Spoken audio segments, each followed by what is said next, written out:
Le bonheur et le malheur naissent l'un de l'autre, seul le bien peut dissiper les catastrophes. Maître Xingien. Un vieux proverbe dit : si c'est un bonheur, ce n'est pas un malheur. Si c'est un malheur, on n'y échappera pas. Quand la catastrophe doit arriver, c'est vraiment comme on dit, on est assis chez soi, et le malheur tombe du ciel. Les catastrophes peuvent être des calamités naturelles, séismes, inondations, typhons, incendies, etc. Ce ne sont déjà là que des désastres liés à la nature. Mais il y a aussi des catastrophes causées par l'homme, naufrages, accidents d'avion, collisions de la route. Parfois même, une simple maladie peut devenir une tragédie irréversible à cause d'une erreur médicale. Par exemple, une personne doit se faire opérer d'un rein malade à droite, mais le médecin, ayant confondu droite et gauche, enlève le rein sain du côté gauche, si bien que le patient se retrouve sans rein. Autre cas, un problème touche seulement l'index, doigt de nourriture, il suffirait de l'amputer, mais un interne note par erreur 10 doigts, et tous les doigts sont amputés. Comment continuer à vivre ainsi ? Ainsi, qu'il s'agisse de catastrophes naturelles ou de malheurs causés par l'homme, les multiples épreuves et dangers du monde sont difficiles à prévenir. Laozi, Lao Tse, disait : dans le malheur se cache le germe du bonheur.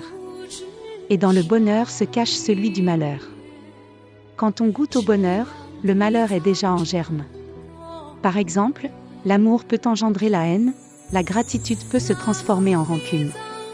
Les passions d'amour et de haine, les liens du cœur, peuvent tous conduire à des drames mortels.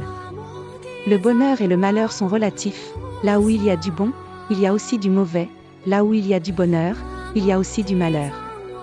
Des amoureux peuvent aller jusqu'à défigurer l'autre pour se venger, cela n'est toujours de l'attachement.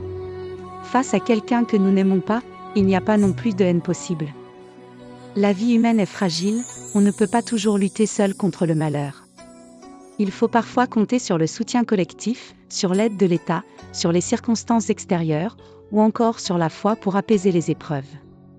Mais, face à une souffrance liée à elle, impossible à obtenir, comment la foi pourrait-elle vraiment t'aider ? Face à la douleur des rencontres avec ceux qu'on déteste, comment la foi pourrait-elle t'aider ? Face aux catastrophes comme l'eau, le feu ou la guerre, comment la foi pourrait-elle t'aider ? Celui qui peut réellement te sauver, c'est toi-même. Personne d'autre. Comme on dit, si le ciel commet une faute, on peut encore la réparer.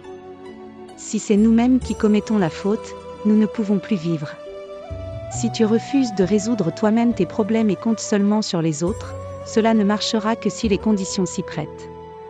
Sans ces conditions, tu auras beau supplier le ciel, prier Bouddha ou les dieux, cela ne servira à rien.